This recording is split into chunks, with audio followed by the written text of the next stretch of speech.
동안 성가대를 못했는데 그동안 집에서 열심히들 연습하신 것 같아요.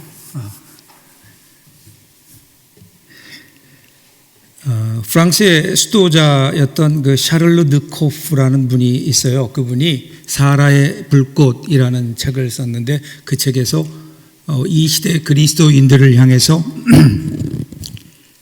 한 가지 질문을 던집니다. 그 질문은 하나님을 믿는 그리스도인에게 가장 어려운 것은 무엇인가? 뭐라고 생각하십니까? 여러분은 하나님을 믿을 때 뭐가 가장 어려워요? 지속적으로 성경을 읽고 기도하며 경건의 생활을 유지하는 것도 쉽지 않은 일일 겁니다. 아니면 나의 물질을 하나님께 드리는 것, 그리고 그것을 하나님의 뜻대로 관리하며 사용하는 것도 결코 쉬운 일은 아닐 겁니다. 또 어떤 분들은 삶 속에서 사랑을 실천하는 것, 이것이 어려운 일이라고 이렇게 생각하기도 할 겁니다. 여러 가지가 있겠죠. 그런데 이 질문에 대한 그 코프의 대답은 의외였습니다. 하나님을 믿는 그리스도인들에게 가장 어려운 것은 하나님을 믿는 것이다 그랬어요. 하나님을 믿는 것이다. 우리 모든 그리스도인들은 분명히 하나님을 믿죠. 정확히 얘기하면 믿는다고 고백합니다. 하나님이 살아계심을 우리들은 고백하죠. 그렇게 믿습니다. 하나님께서 하늘과 땅과 그 안에 모든 것을 만드셨음을 우리는 분명히 고백하죠. 그는 창조주이십니다. 그리고 이 땅에 독생자 예수님을 보내주셔서 십자가를 지시게 함으로 우리를 죄에서 구원하신 구세주이신 것도 분명히 알고 있습니다. 자, 우리는 분명히 하나님에 대해서 알고 있어요. 그리고 하나님을 창조주요, 우리의 주인이요, 우리의 구세주로 분명히 고백합니다. 그럼에도 불구하고 하나님을 믿는 우리 그리스도인들에게 가장 어려운 게 왜 하나님을 믿는 걸까요? 분명히 그렇게 고백은 하는데, 알고 있는데 정말 우리의 삶 속에서 하나님이 살아계신 것처럼 살아가고 있느냐라는 거예요. 하나님이 여러분들에게 정말 살아계신 하나님이시냐? 지금 이 순간도 우리와 함께 하신다는 믿음을 가지고 매 순간 매 순간 그 하나님을 의식하면서 살아가고 있는가? 이 믿음. 그래서 하나님을 믿는 우리에게 가장 어려운 일이 이 믿음이에요. 이 하나님을 믿는 믿음. 우리는 하나님을 믿는다고 하면서 어느 순간 보면요, 하나님이라고 하는 어떤 개념을 믿어요. 하나님과 인격적인 교제 속에서 살아계신 하나님과 함께 동행하는 삶을 우리들이 잃어버릴 때가 너무나 많이 있습니다. 오늘 본문도 보시면 그렇잖아요. 우리 사사기를 보고 있지만 사사기가 우리에게 이 모습을 그대로 보여주고 있습니다. 사사기에 계속되는 사이클 여러분 기억하시죠? 하나님께, 이스라엘 백성들이 하나님께 죄를 범해요. 불순종해요. 하나님을 버리고 우상을 섬겨요. 그러면 하나님께서 어떻게 하세요? 하나님께서 그들을 징계하세요. 징계하는 것은 이방 민족을 하나님께서 들어쓰셔서 그들을 치세요. 그러면 그들이 너무 힘들고 그리고 고난을 당하니까 어떻게 해요? 하나님 너무 힘들어요. 못 살겠어요. 그러면 하나님이 그들을 용서해 주시고 사사를 세우셔서 그들을 구원하세요. 그리고 이제 숨불만 하면 또 잊어버리고 와서 또 죄를 져요. 그러면 또 딴점 피우다 얻어맞아요. 그리고 하나님 잘못했어요.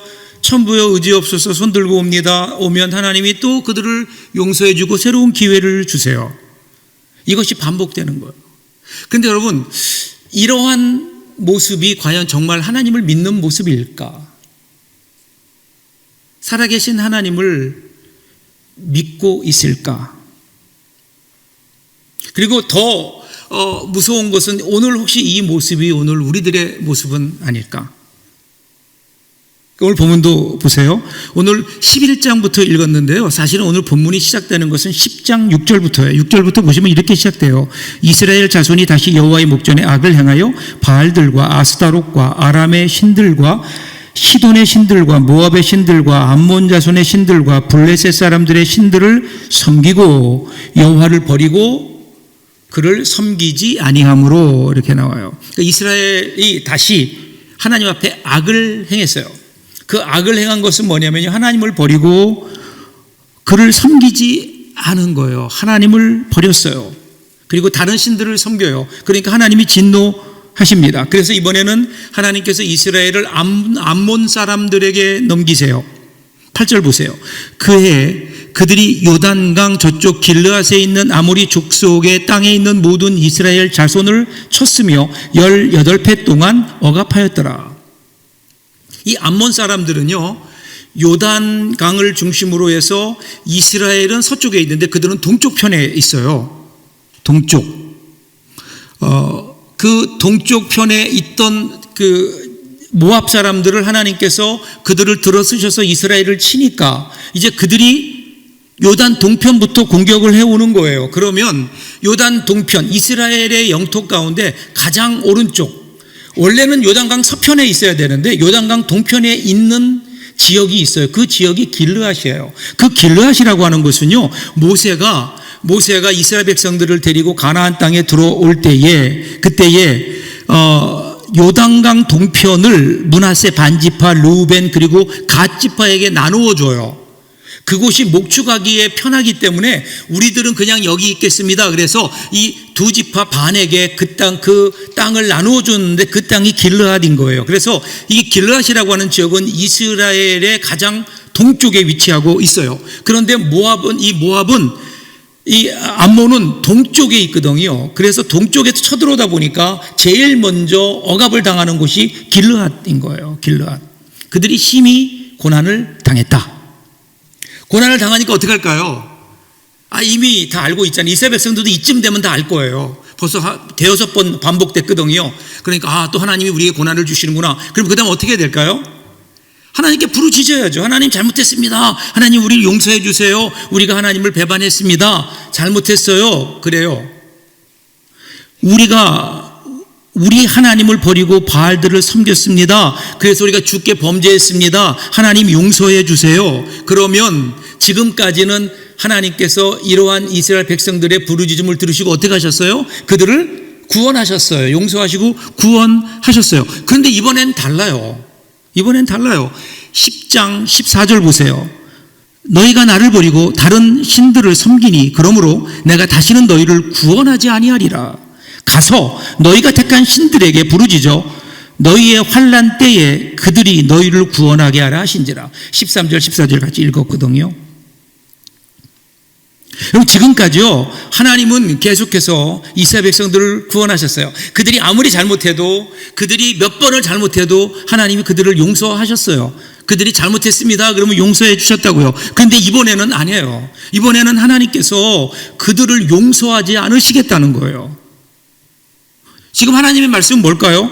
더 이상 나에게 대해서 얘기하지 마라. 나는 너희랑 더 이상 상관이 없다. 그러니 너희들이 따르는 신들에게 가서 물어라. 이렇게 말씀하세요. 얼마나 냉정하세요. 지금까지 하나님의 모습, 이런 모습이 없잖아요. 그러니까 야, 이제 그만 됐어. 딴 데 가서 알아봐. 이렇게 된 거예요. 왜 하나님께서 이러셨을까요? 왜 갑자기 하나님께서 그동안은 잘 용서해 주시다가 여기에서는 하나님께서 용서해 주시지 않을까? 하나님의 인내가 바닥이 나서 그랬을까요? 왜 하나님이 그러셨을까요? 여러분, 하나님은요, 인격적인 하나님이신 거예요. 여러분, 하나님은 우리에게 하나님으로 대접받기를 원하시는 거예요. 근데 지금 이스라엘 백성들은요, 하나님을 인격적으로 대하지 않아요. 하나님을 무슨 자판기 대하듯 하는 거예요. 여러분, 자판기 아시죠? 자판기에는 우리가 그 자판기가 원하는 동전을 거기에 집어넣으면요, 그리고 나서 누르면 우리가 원하는 것이 자동적으로 나오게 돼 있어요. 사람 봐가면서 그 자판기가 좋은 사람한테는 커피를 주고 나쁜 사람한테는 커피를 안 주고 그러지 않아요. 그냥 300원만 집어넣으면 누구나 다 커피 다 줘요. 이게 바로 자판기인 거예요. 근데 지금 이스라엘 백성들이 하나님 앞에 그렇게 하나님을 대하고 있는 거예요. 하나님 앞에 나가서 그냥 회개의 코인을 집어넣으면, 회개 동전 집어넣으면 하나님은 그냥 용서해 주시는 하나님으로 그들은 착각하고 있는 거예요. 여러분, 하나님이 왜 용서해 주셨죠? 이스라엘 백성들이 회개하니까 용서해 주셨나요? 그들이 정말로 자복하니까 하나님께서 그들의 마음을 보시고 용서해 주신 건가요? 아니잖아요.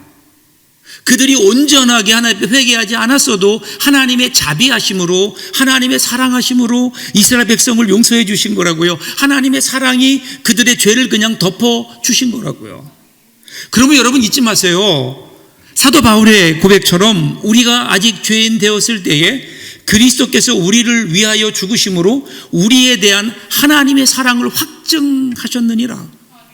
여러분, 우리가 아직 죄인 되었을 때예요. 우리가 회개했을 때가 아니에요. 우리가 죄를 청산했을 때가 아니에요. 우리에게 어떤 앞으로는 그래도 죄 짓지 않고 살만한 싹수가 보였을 때에 하나님께서 우리를 위하여, 예수께서 우리를 위하여 죽으신 게 아니라는 거예요. 여전히 우리는 죄 가운데 있었고, 우리는 여전히 소망이 없었고, 여전히 우리에게서는 그 어떤 기대도 보이지 않을 그때 그냥 하나님의 사랑이 우리를 덮어주신 거예요.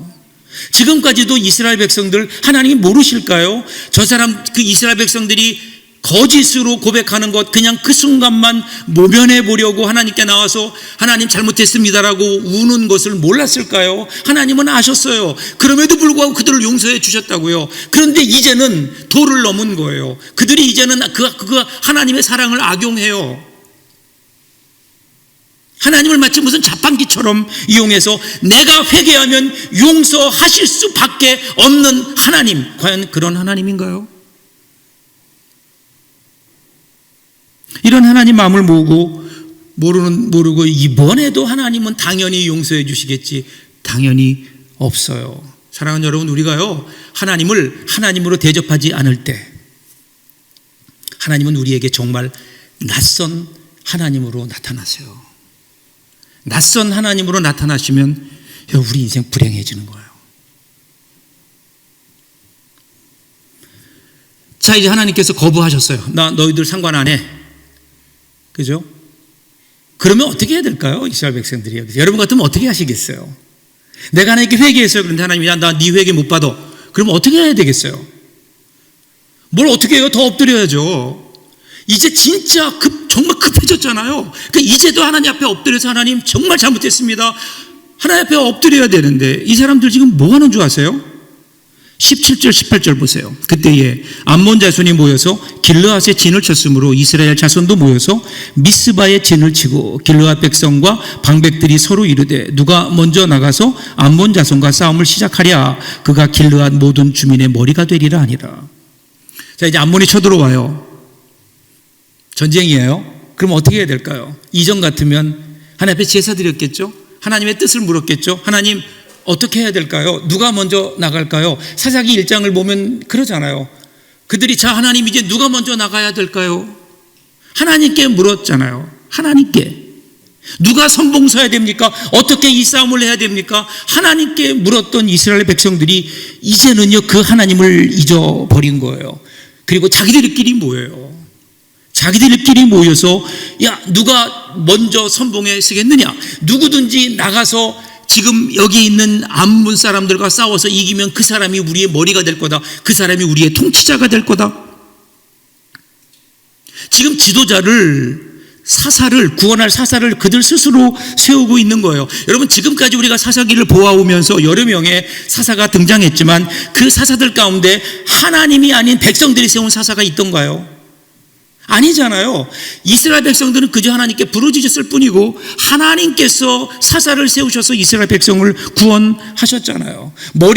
이스라엘의 머리로 세우신 분이 하나님이세요. 하나님이 이스라엘의 머리가 되시기에 하나님이 그 사사를 세우시는 거라고요. 그런데 지금 그들은 모여가지고요 자기들이 자기의 머리를 스스로 세우려고, 자기들 마음대로 정하려고. 그래서 그 사람이 누구야? 그렇게 된 사람이 입다인 거예요. 오늘 우리가 읽었던 11장 1절 보세요. 길르앗 사람 입다는 큰 용사였으니 기생이 길르앗에게서 낳은 아들이었고, 성경은 그를 큰 용사 그렇게 얘기해요. 큰 용사는 전쟁 영웅이에요. 어떤 막강한 어떤 그 군사적인 힘을 가진 사람인 거예요. 전사. 그런데 그 다음에 그를 소개하는 그 배경을 보면요, 배경이 좀 초라해요. 그가 기생이 길르앗에게서 낳은 아들이었다. 여기 나는 기생은 우리말로 좀 점잖게 표현했는데 사실은 창녀예요. 창기. 그러니 여러분, 그의 인생이 어떻겠어요? 그의 어머니가 창기였어요. 뭐 지금도 그런데 그 당시에 말할 것도 없죠. 그 이유 때문에 그의 신분은 미천할 수밖에 없고 아마도 많은 환난과 많은 차별을 받았을 겁니다. 결국 그들의 형제들로부터 너는 창기의 아들이기 때문에 아버지의 기업을 잊지 못한다 라면서 쫓겨나요. 갈 곳이 없어요. 그렇게 쫓겨난 그가 간 곳이 돕이라고 하는 곳입니다. 3절 보면요, 이에 입다가 그의 형제들을 피하여 돕 땅에 거주하며 잡류가 그에게로 몰려와서 그와 함께 출입하였더라. 이 돕이라고 하는 것, 이 돕은요, 이스라엘 지금 있는 길르앗의 영향권에서 벗어나 있어요. 그리고 암몬에게도 속하지 않은 제3지역이에요. 그러니까 그 당시에 길르앗이라고 하는 지역과 그 다음에 암몬이라고 하는 이 두 강한 나라 사이에 있었던 지역이에요. 그 지역으로 거기로 간 이유는요, 길르앗에 있는 형제들로부터 도망간 거예요. 거기에 가 있는데 거기에 이게 웬일입니까? 거기에 그와 같은 사람들, 여기 말하는 잡류 이렇게 나오는데 이 잡류라고 하는 사람들은요, 가진 것이 없는 사람들이에요. 그러니까 결국은 입다 같은 사람들이 거기에 다 모여든 거예요. 하나둘 모여들기 시작하더니 이제는 그들이 거대한 세력을 형성했어요. 마치 용병 집단과 같은. 그래서 그들이 가지고 있는 세력은 대단해서 입다가 길르앗 편에 쓰느냐 아니면 암몬 편에 쓰느냐에 따라서 전쟁이 왔다 갔다 할 수 있을 정도의 큰 힘을 가졌어요. 그래서 큰 용사인 거예요. 큰 용사. 자, 그런데 암몬이 쳐들어왔는데 이스라엘 백성들이 아무리 그들이 모여서 연구를 하고 누가 나갈래? 나가는 사람이 우리의 왕이 된다. 그래도 아무도 안 나가는 거예요. 목숨이 중요하거든요. 자, 그래서 어떻게 됐을까요? 5절 보세요. 암몬 자손이 이스라엘을 치료할 때 길르앗 장로들이 입다를 데려오려고 돕 땅에 가서 모여서 회의를 하니까, 야, 우리가 이길 수 있는 방법은 뭐냐? 단 하나밖에 없다는 거야. 단 하나. 입다가 우리 편을 들어서 우리 편에서 싸워주면 우리가 암몬을 이길 수 있다. 근데 입다가 누구예요? 자기들이 쫓아낸 사람이에요. 자기의 형제 중에 형제로 있다가 쫓아낸 사람이에요. 그런데 다른 대안이 없어요. 그래서 그들은 할 수 없이 돕 땅에 가서 입다에게 구걸을 하는 겁니다. 우리를 도와주십시오. 어떻게 하는 줄 아세요? 6절부터 보세요. 입다가 이르되 우리가 암몬 자손과 싸우려 하니 당신은 와서 우리의 장관이 되라 하니. 가서 처음에 내미는 조건이 뭐냐면요, 우리의 장관이 되라. 여기 말하는 장관은 그냥 군대를 주관하는 일종의 사령관이에요. 군사적인 명령권을 가진 사령관인 거예요. 그러니까 그가 아직은 그래도 입다가 천한 출신인데 우리의 통치자는 될 수 없고 군사권까지는 우리가 양보할 수 있다. 우리를 도와서 암몬을 이겨주면 그러면 당신을 우리의 군대 장관으로 삼겠다. 그런 겁니다. 그러니까 이 제안을 입다가 받아들였을까요? 받아들이지 않아요. 그러니까 이제 큰일 난 겁니다. 7절 보세요. 입다가 길르앗 장로들에게 이르되 너희가 전에 나를 미워하여 내 아버지 집에서 쫓아내지 아니하였느냐? 이제 너희가 환난을 당하였다고 어찌하여 내게 왔느냐? 쫓아낼 때는 언제고 이제 와서 나를 도와달라니 난 당신들을 도와줄 마음이 없다. 그러니까 이들이 또 제안을 하는 거예요. 그게 8절이에요. 그러므로 길르앗 장로들이 입다에게 이르되 이제 우리가 당신을 찾아온 것은 우리와 함께 가서 암몬 자손과 싸우게 하려 함이니 그리하면 당신이 우리 길르앗 모든 주민의 머리가 되리라. 이번엔 달라요. 아까는 군대 장관이었어요. 이번에는 머리가 된다는 거예요. 머리는 뭐예요? 왕이에요. 이스라엘의 왕이 되게 하겠다. 통치자가 되게 하겠다. 여러분 지금 이스라엘 백성들의 모습을 한번 보세요. 이스라엘의 왕은 하나님이세요. 이스라엘의 머리는 하나님이세요. 근데 그들이 그것을 잊어버렸어요. 그들은 하나님을 고백하고 있으면서도 하나님을 믿고 있으면서도 하나님이 그들의 머리됨은 잊어버리고 있는 거예요. 아직도 이스라엘의 머리가 누구인지는 모르는 채 지금 가서 우리를 구해주면 누구라도 좋다. 입다 너라도 우리가 쫓아내었던 입다 너라도 만일에 암몬에게서 우리를 구해준다면 이 문제를 해결해 준다면 그러면 그가 우리의 머리가 될 것이다. 그가 우리의 통치자가 될 것이다. 이것이 여러분 지금 이스라엘 백성들의 영성이에요. 누구든지 나의 문제를 해결해 주면 그러면 그가 우리의 통치자가 될 것이다. 자, 그러니까 여러분 9절 한번 보실래요? 입다가 뭐라고 얘기하는가 하면요, 입다가 길르앗 장로들에게 이르되 너희가 나를 데리고 고향으로 돌아가서 암몬 자손과 싸우게 할 때에 만일 여호와께서 그들을 내게 넘겨주시면 내가 과연 너희의 머리가 되겠느냐 하니. 여기서 드디어 하나님이 나와요. 이제 하나님이 나와요. 하나님께서 암몬을 나에게 넘겨주시면 그런 거예요. 그러니까 하나님께서 은혜를 베푸셔서 나에게 암몬을 물리치게 해주시면 과연 내가 너희의 통치자가 되겠느냐? 왜 하나님 이름이 나올까요? 이런 거예요. 너희들 그래? 그러면 하나님 이름으로 맹세할 수 있어? 이렇게 얘기하는 거예요. 그러니까 이 이야기를 들은 장로들이 망설임 없이 얘기해요. 10절입니다. 길르앗 장로들이 입다에게 이르되 여호와는 우리 사이의 증인이시니 당신의 말대로 우리가 다 그렇게 행하리이다 하니라. 하나님이 이 약속의 증인이라는 거예요. 하나님 이름으로 내가 약속한다는 거예요. 여기서 여호와라는 이름이 나와요. 드디어 여호와 하나님의 이름이 나오면서 입다도 하나님의 이름으로, 길르앗 장로들도 하나님의 이름으로 맹세하는 거예요. 근데 여러분, 우리 지금까지 쭉 살펴보았잖아요. 그 어디에도 하나님이 없었다고요. 하나님께 물은 것도 아니라고요. 하나님께 제가 받은 것도 아니라고요. 하나님께서 명령하신 일도 아니에요. 근데 그들은 자기들 뜻대로, 자기의 욕심대로 이제 우리의 머리가 입다가 될 것이다, 자기들의 이익을 따라, 자신들의 계산을 따라서 그렇게 자기들 스스로 시나리오를 만들어 놓고, 그리고 거기에 하나님의 이름으로 그들이 그것을 끝맺으려고 하는 거예요. 여러분, 신앙이라는 게요, 여러분, 이름만 붙인다고, 하나님 이름만 부른다고 신앙이던가요? 우리 마음대로 막 살아놓고 마지막에 하나님의 이름으로 그러면 모든 것이 신앙적으로 되나요? 지금 거기 하나님의 이름이 계속 왔다 갔다 하지만 하나님이 거기 계시지 않아요. 이것을 보면서 하나님 뭐라 그러실까요? 야, 너희들 지금 도대체 뭐하고 있냐? 내 이름으로 너희들이 지금 뭐하고 있냐? 하나님이 여러분 진노하시지 않을까요? 겉으로 보기에는 하나님을 운운하고 하나님의 이름으로 맹세하고 하나님께서 나를 도와주시면 이러니까 하나님을 믿는 것 같아요. 그런데 그 안에 하나님이 없다고요. 겉으로는 하나님 믿는 것 같은데 그 안에는 정말 하나님이 없어요. 그 삶에는 하나님이 없는. 여러분, 실천적 무신론자라는 표현을 들어본 적이 있나요? 실천적 무신. 겉으로 볼 때는 하나님을 믿어요. 주일에 나와서 예배도 드려요. 그런데 정작 삶 속에서는 하나님을 찾지 않아요.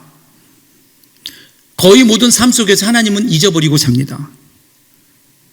힘들고 어려운 순간에도 그냥 잘 됐으면 좋겠다, 하나님이 도와주셔서 잘 됐으면 좋겠다 그러지, 그 문제 가지고 정말 하나님이 이 문제를 해결할 뿐이라는 절박함으로 하나님 앞에 무릎 꿇고 기도하지 않아요. 하나님께서 살아계시다고 분명히 고백을 하는데, 그런데 하나님이 살아계신다고 하는 것은 지금도 우리와 함께 하시며 우리를 보고 계시고 듣고 계시고 우리를 다 느끼고 계신다는 그 사실을 그들이 고백은 하면서도 실제적인 삶을 보면요, 그 하나님을 그렇게 두려워하지 않아요. 하나님이 듣고 계심에도 불구하고 함부로 말하고, 하나님이 보고 계심에도 불구하고 자기 마음대로 행동하고 자기 뜻대로 살아가는 거예요. 겉으로는 하나님을 믿는데 안을 들여다보면 하나님을 믿지 않아요.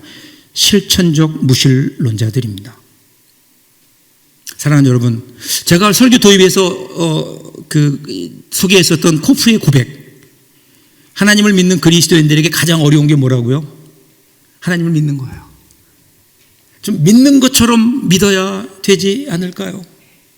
여러분 어떻습니까? 여러분은 하나님을 정말 믿고 계십니까? 살아계신 하나님을 믿고 계십니까?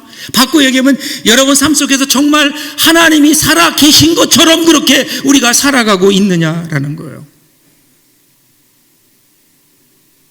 오늘 여러분 혹시 입다의 모습이, 길르앗 장로들의 모습이 우리의 모습은 아닐까? 사랑하는 여러분, 하나님 살아계세요. 여러분 믿잖아요. 우리가 고백하잖아요. 분명히 하나님 살아계세요. 그분은 천지를 창조하신 분이에요. 전능하신 분이세요. 우리를 구원하신 구원자세요. 그분이 오늘 우리와 함께 하시며 우리의 삶에 위기의 순간에 찾아오셔서 우리를 구해주시고 고난의 순간에 우리를 위로해 주시는 그 하나님, 살아계신 하나님. 잠언 3장 6절 보면요, 너는 범사의 그를 인정하라. 그리하면 너의 길을 지도하시리라. 인정한다라고 하는 것은요, 내 말과 생각과 행동이 하나님 말씀에 순종하는 거예요. 다른 말로 얘기하면요, 하나님께서 나의 삶을 인도하도록 내어드리는 거예요. 그리고 우리는 그 인도를 따라가는 거예요. 여러분, 우리가 우리 삶 속에 왜 하나님이 보이지 않을까요? 우리가 하나님보다 앞서가기 때문은 아닐까요? 내 마음대로 내 뜻대로 먼저 가다 보니까 하나님이 보이지 않는 거예요. 하나님보다 앞서는 것. 그래서 여러분, 베드로 아시죠? 베드로가 예수님께서 이제 내가 십자가에 달려야 되겠다 말씀하시니까, 주님 그러실 수 없습니다. 그런 일이 결코 일어나지 않을 겁니다. 그랬더니 그때 우리 주님이 뭐라고 말씀하세요? 사탄아, 내 뒤로 물러가라. 사탄아, 내 뒤로 물러가라. 예수님 앞에 가는 게 사탄이라니까요. 뒤로 물러나야 돼요. 주님의 뒤로 물러나야 돼요. 그래서 크리스찬들의 믿음 생활이라고 하는 것은요, 아무도 가보지 않는 길을 가는 게 아니에요. 그리스도께서 먼저 가신 그 길을 따라가는 거예요. 그 길을 따라가는 것, 주님과 동행하는 것. 우리 삶이 이 주님과 함께 동행하는, 주님을 따라가는 삶이어야. 여러분, 내 생각 따라 살면요, 그냥 내 수준으로 우리 인생 끝나요. 그런데 여러분의 인생이 만일에 주님을 따라간다면 여러분 인생은 주님 수준, 하나님 수준으로 살 수 있지 않을까.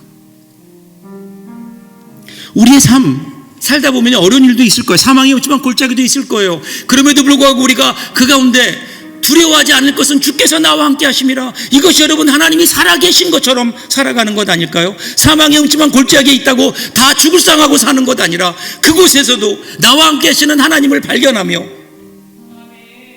주의 지팡이와 막대기가 나를 안위하시나이다. 원수들이 진치고 나의 앞에 진을 친다 하더라도 그 앞에서도 그 하나님께서 원수의 목전에서 내게 상을 차려주실 것을 알리에 그것으로 감사하며 힘을 내고 그 하나님을 바라보며 하나님이 살아 계신 것처럼 그렇게 살아갈 때, 그때로 우리 삶이 분명히 뭔가 달라지지 않을까요? 저는 여러분 이번 한 주간 동안 그렇게 살아주시기를 주님의 이름으로 부탁을 드립니다. 우리 그리스도인들이 이 어려운 시절에 하나님이 살아계신 것처럼, 하나님이 지금도 나와 함께 하시는 것처럼 한순간만이라도 살아낼 수 있다면 그것이 소망이요, 그것이 이 땅에 하나님이 주신 은혜가 아닐까요? 그렇게 살아내는 저와 여러분들 될 수 있기를 주님의 이름으로 축복합니다. 기도하겠습니다.